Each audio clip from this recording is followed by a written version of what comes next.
The opinions expressed on this program represent the viewpoints of individual authors or contributors and do not necessarily reflect those of Troy University. This is EconVersations, a joint production of Troy Trojan Vision and the Manuel Johnson Center for Political Economy. Now, here's your host, Dr. Dan Sutter.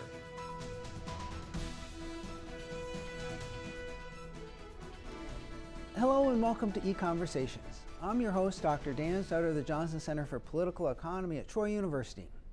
In the summer of 2020, GameStop was a legacy brick-and-mortar retailer struggling to find their way in the world of e-commerce.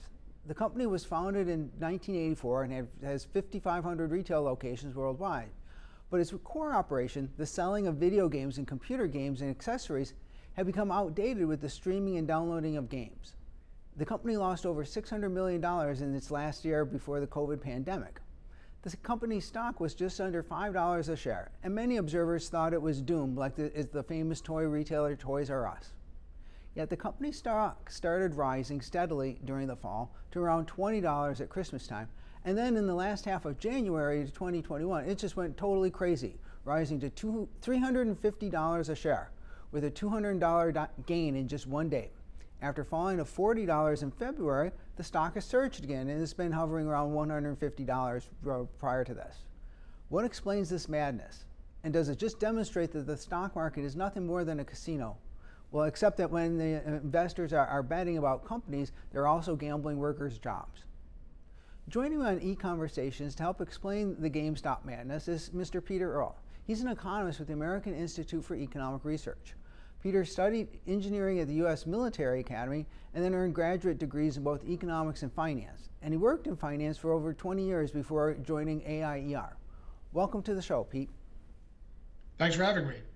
So tell us a little bit then about, before we get into GameStop, I mentioned what happened to its price, and people saw this and sometimes see events like this in the stock market. It might just make them think that it's all a casino or all kind of crazy stuff.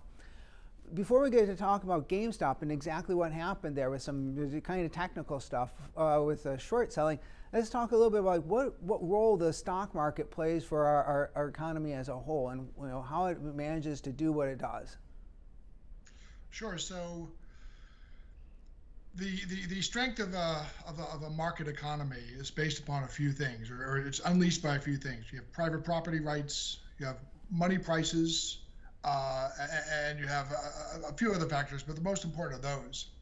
And markets work because they use prices to signal to the availability of resources in given places. So, for example, when you have a disaster, a lot of times there are prohibitions on what's called either price gouging or something like that.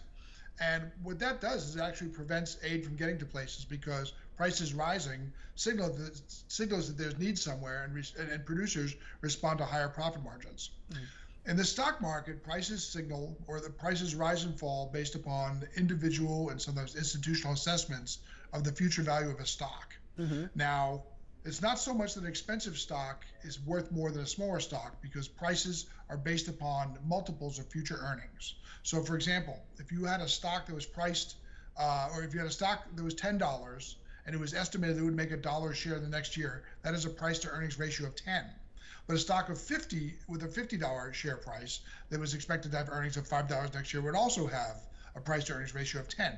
So there's a difference between price and valuation. And that's usually what's reflected in stock prices are differences in assessments of valuation at a given point in time. And the stock, I mean, is really like one small share of the ownership of the company. So it's those future whatever profits the company's likely to earn, and that you're getting, in effect, a tiny little share of as the owner of a stock in a company, right? Right, exactly. In fact, that's changed a lot, because there was a time when the only reason to own stocks in the 19th century were the dividends, that you would actually receive a certain amount of cash per share, the way bonds work. And now that's changed utterly, where most firms don't actually pay out dividends. People are actually buying shares for the price appreciation. As the prospects for higher earnings loom, and as they're realized, the valuation rises and the price rises. But that's basically the basis upon which people invest, is where they think there are high earnings that are likely to continue or rise.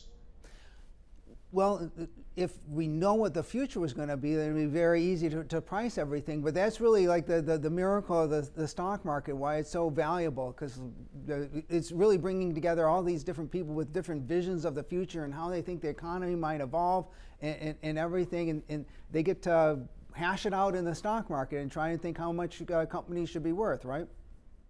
Yeah, so one way oftentimes people have a difficulty in figuring the stock market out because it looks like it's just paper flying around, paper shares. But the way to look at the stock market is it is a market for titles to aggregates of capital.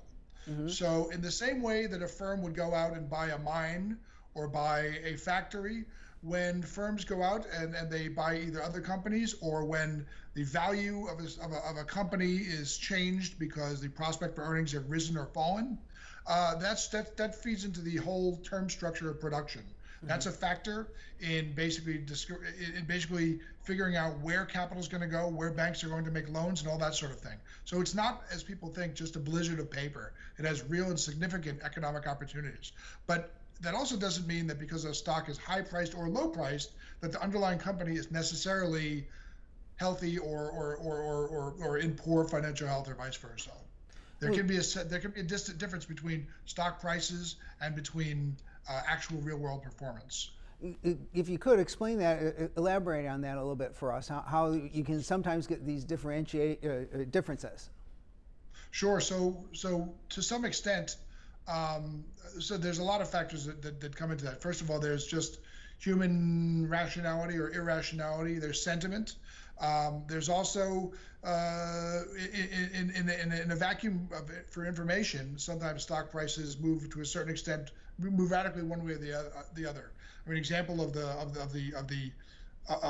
on the upside would be in the .com era, when you had stock prices that were bid up very high because there were no available metrics for valuing them. Mm-hmm. So even though many of them had no earnings, I mean, people wanted to be in these stocks for when they started to realize earnings, and so a lot of them were bid up very high.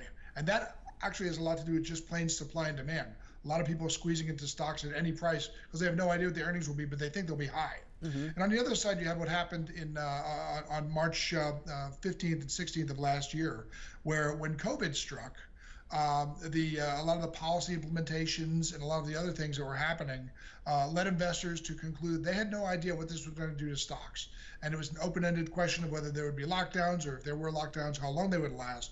And for that reason, we had a crash. We had the first crash in the stock market since 1987, with stock prices down 12% in one day and over 25% in several days. And what that basically was investors taking the entire aggregate of the equities market and selling it, saying, we know we have to discount earnings, but to what extent we don't know. So really right now we just want to clear the slate, and we'll come back in when the outlook is clearer. And what you've been discussing is that information usually shows up in the stock market very quickly. It shows up in stock price movements very, very quickly. And that's one of the great things that's going on here, right? That's why liquidity is important. Liquidity is basically one way of describing it is the likelihood of finding a counterparty when I want one. If I want to sell my stock now, what's the likelihood that I can do it quickly, or do I have to wait for a seller to show up? And mm-hmm. The U.S. stock markets are incredibly liquid, and what that translates into is the very quick reflection in the stock's price of changes in sentiment. And then what's really happening here is, investors anywhere across the world can look at the U.S. stock market and think that if they think some company's undervalued or overvalued, they can sort of like come in and put their own money behind this and sort of make a gamble. I mean, in one sense it's a gamble, but it's also a bet based on what they think they know about the economy and the future of a company, right?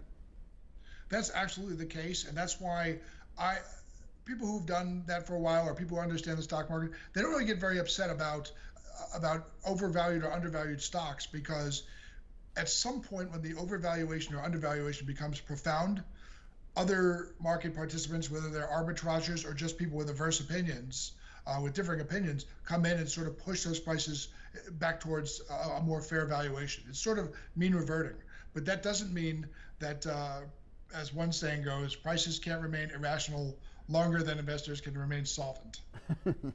That's a good way to think of it. Yeah.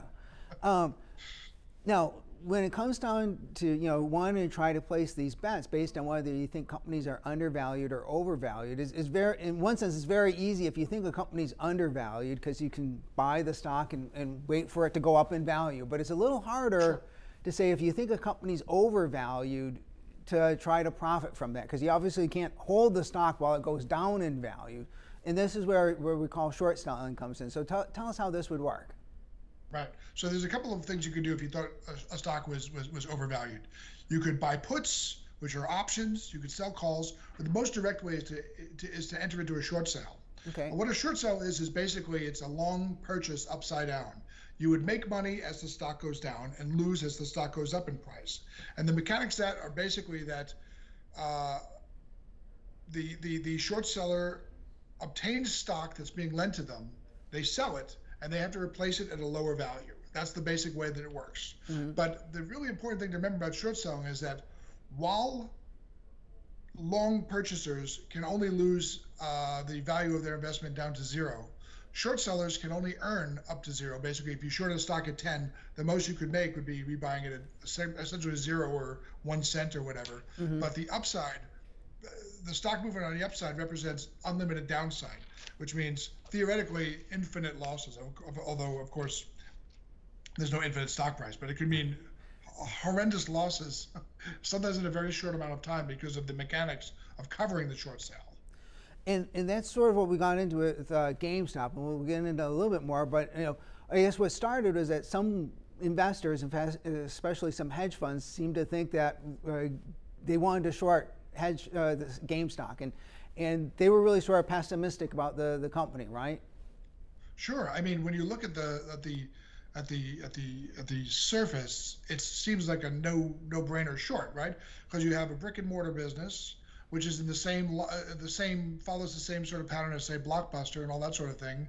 Firms that used to be brick and mortar and now they can deliver their goods electronically. The firm Valve has a product called Steam, which is basically like an online gaming store. It's very efficient. It probably carries more games online than you could find at a GameStop. And so it seemed like a pretty slam dunk that eventually GameStop would either go out of business or radically have to alter their business plan, mm-hmm. which introduces uncertainty and probably lower stock prices.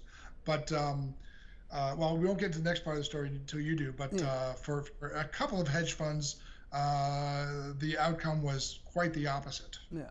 Now, some people think that when you're shorting a company because you're in effect almost like betting that it's going to meet its demise, that's almost like immoral, because you're in effect you're coming to the market, you're saying, I'm going to make this bet that this company, which means actual people working there, this company's going to die, but that's not really the way we should probably think about, right? No. Short sellers don't destroy value any more than buyers create value. They are part of the price formation process, the price discovery process, and to me, they perform an invaluable service, because mm-hmm. it's one thing to talk, it's another thing to put capital behind your views and to try to correct the price. So they have a sort of intrinsic role, a critical role in that sort of mean reversion process that I mentioned before, where if stocks get overvalued, people short them. If they get undervalued, people buy them. Yeah, and nothing immoral about it. I think of it as sort of like they're the ones delivering the bad news, but they didn't really kill the company. They're just saying, don't kill the messenger. They're the doctor coming in and saying this company is not alive anymore. Right. Now, then you mentioned this when we were talking about the mechanics of short selling. You get into this situation where the price can start to rise, and that seemed to be what happened. And there were some I guess new investors in the market for the Reddit forum, and they seemed to decide that they wanted to try to bid up the price of GameStop stock. And so then tell us about this the thing of a short squeeze that happens and how it can be so, I guess, disruptive, or what we saw. Yeah, I mean, it's a curious thing because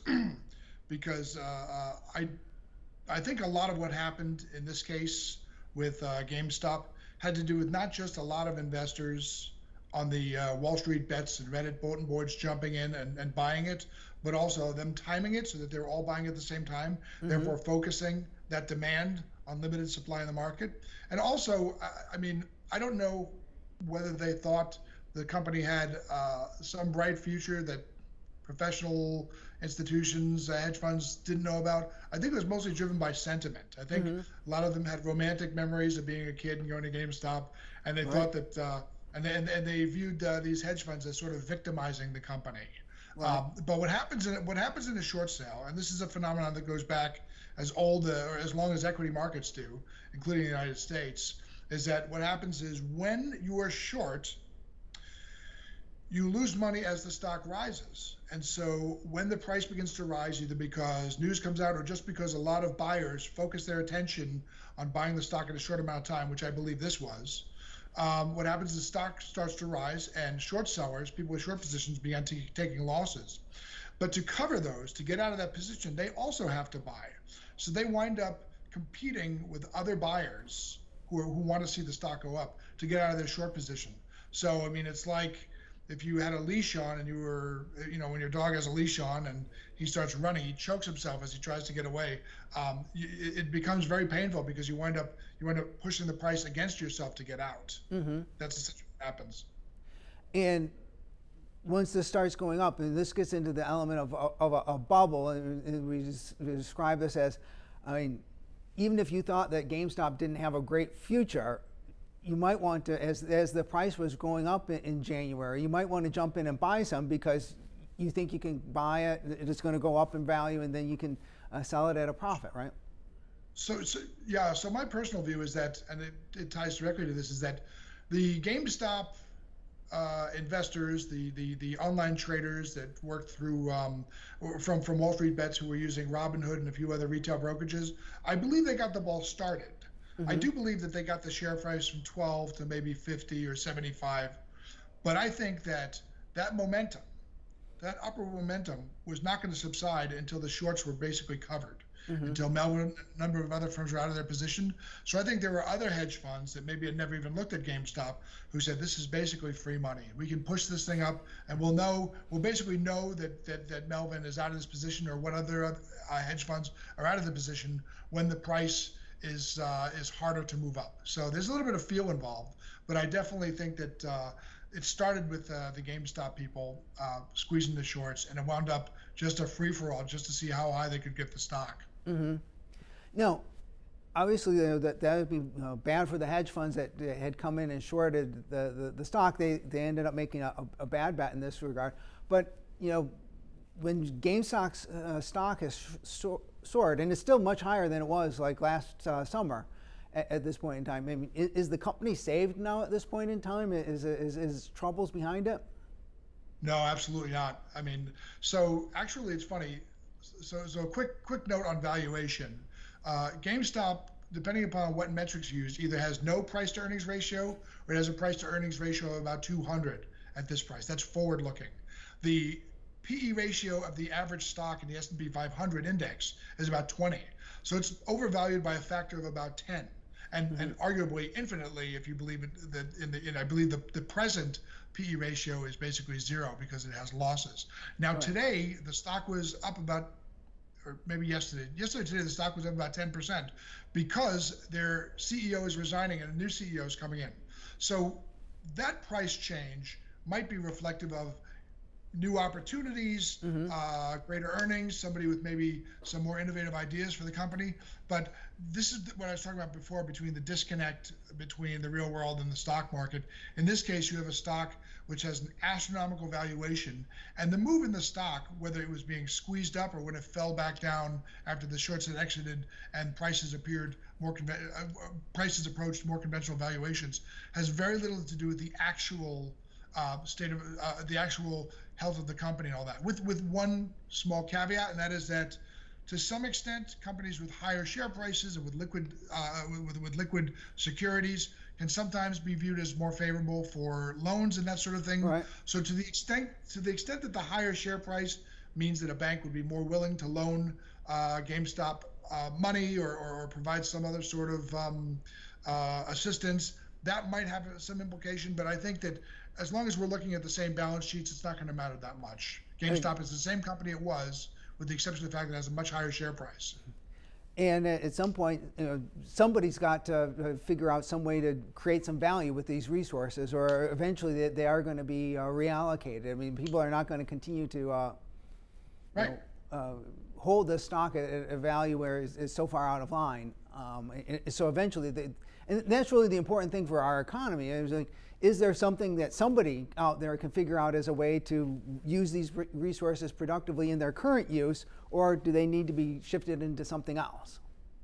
Right. So I mean, it eventually comes down to the what's called in finance the shutdown decision.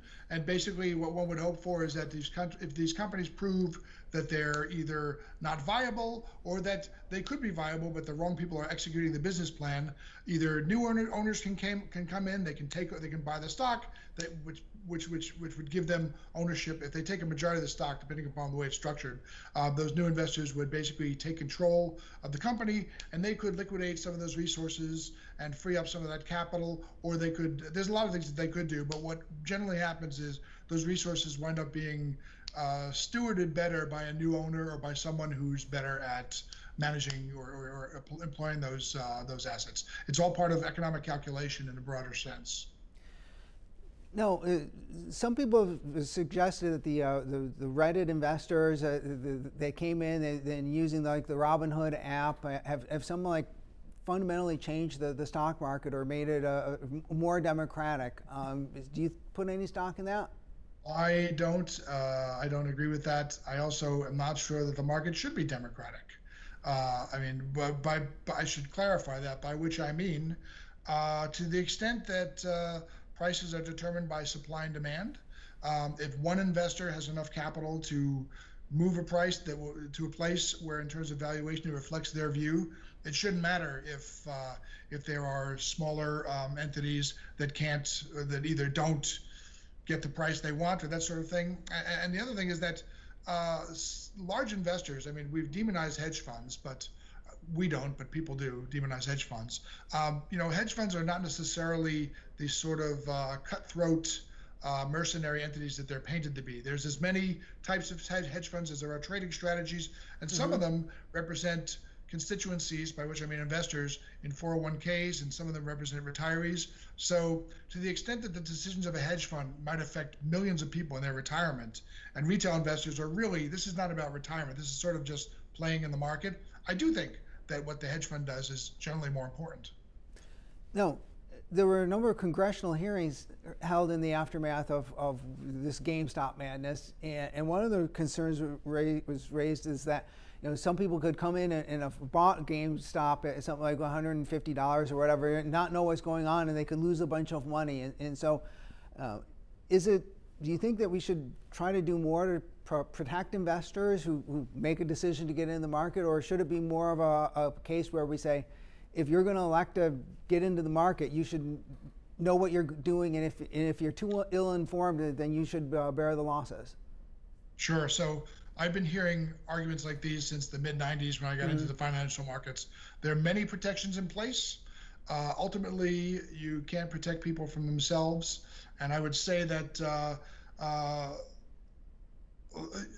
it should be incumbent upon investors to understand the market that they get into. I mean, the idea that a group of retail investors took on and defeated Wall Street in the stock is just way too simple a narrative. It's a feel-good narrative, but it absolutely has nothing to do with the situation. The real story here is that both on the side of the hedge funds, that we're still short millions of shares of GameStop at the price of 12, and retail investors who, after the stock was squeezed up to $150 and $200 a share, were still going long when the valuations had exceeded anything that was reasonable. To me, that's a bigger picture and a bigger sort of story about how risk appetites have exploded in recent years on both sides. Now, one of the things you've written about with regard to GameStop and some of the other rises in stock prices recently is that might be related to monetary policy over the last year or so as well. Sure. Explain for our viewers a little bit this connection. Sure. So when the Fed lowers interest rates and creates programs such as basically when we had the market collapse owing to COVID throughout March of 2020, the Fed dusted off a bunch of the programs that it had opened up to provide liquidity to the markets in 2008, 2009. And what that did was that sent money into all sorts of channels, mostly U.S. Treasuries, but also into other markets. So the effect of that money coming into the market was to push down on interest rates. And the Fed, by the way, also explicitly lowered the Fed funds rate and the discount rates to levels we hadn't seen since not only 2008, but also after September 11th and during the dot-com bust. So we've had about 15 or 16 out of 20 years with abnormally low interest rates, less than 0.5%. And what that does is that tends to create meaningless returns for people who seek risk-averse investments. So there was a time where over an individual's lifetime, they would start out invested in stocks, with a return of say 6 to 8%, 8 to 12% per year. Over time, they would change the allocation of their investments towards away from risky stocks and more towards less risky investments, treasury bonds, things like that. But now what's happened is with all this liquidity that the Fed has basically pushed into the market, and we went from, the Fed's balance sheet went from 3.5 to I think over 8 trillion. What we have is that the returns on the lower risk investments, such as certificates of deposit, treasury bonds, municipal bonds, all the things that income-focused investors, people who are retired or who are sort of on a fixed income would rely on, have been made negligible. So I can remember being a kid when we had 12% interest on, or 12% yields on treasury bonds. Now, they went as low as 0.3, and now they're at maybe 1.5 or so. That's the 10-year treasury. And so what you have is your investors pushed into riskier and riskier investments to earn meaningful returns. That's why we've seen performance in things like special purpose acquisition companies, SPACs, which are basically blank check companies.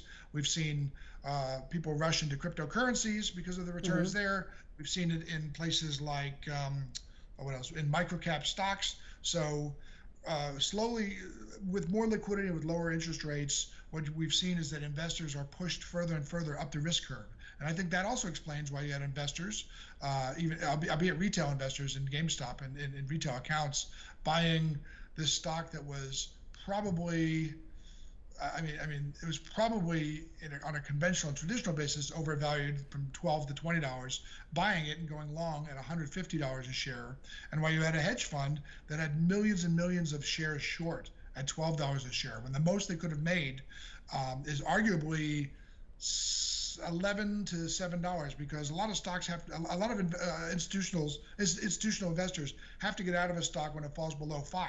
So conceivably, Melvin wasn't even going to make $12 on their average. If their average price was 12, they were only going to make maybe $7 a share, and the upside risk was tremendous. So, to me, that's the story: is exploding risk appetites all throughout the market over the last year and beyond. Now, I'm not a macroeconomist, but I know in graduate school we would have learned if there's a big increase in the money supply, we should have been expecting some inflation. But I guess we haven't seen the inflation at least yet. But arguably, maybe this is what we're seeing some of it in the stock market instead. Is that possible? Yeah, absolutely. So we talk about Cantillon effects, which are the injection effects from money coming in. When we had a gold-backed economy and money was coming in through gold miners, their purchases were the places where inflation first materialized. And with money coming through banks and with the Fed providing liquidity to firms that are dealing in treasuries and that sort of thing, the big banks, certainly those entities are going to take their money, the money they receive, and put it to work in financial assets. And that's why we see certain areas with these sort of explosive outside returns and other areas sort of listing. Well, thanks very much for coming on and talk about this. It's been very illuminating. I think hopefully we made some of this was happening on with GameStop a little more sensible to our viewers. Thanks for coming on, and thank you all for joining us. Join us again next time for another EconVersations. Thanks. Thanks for having me. This has been EconVersations, a joint production of Troy Trojan Vision and the Manuel Johnson Center for Political Economy at Troy University.